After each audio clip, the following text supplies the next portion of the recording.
नमस्कार फ्रेंड्स, देखिए आज बहुत ही इंपॉर्टेंट हिस्ट्री का क्वेश्चन लेकर आया हूँ। First question, the tax who is the kings use to collect from the people in the Vedic period was called. Option A Bali, B Vidhata, C Barman, D Kara. The correct option is option A Bali.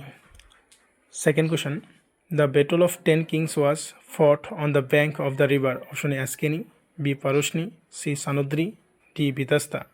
The correct option is option B Paroshni.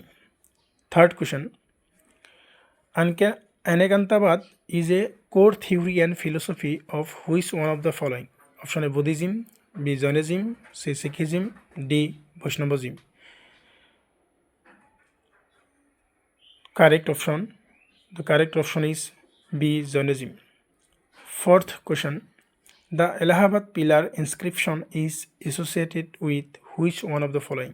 Option A Mahapadmanand, C Chandragupta Maurya, B Chandragupta Maurya, C Ashoka, D Samudragupta.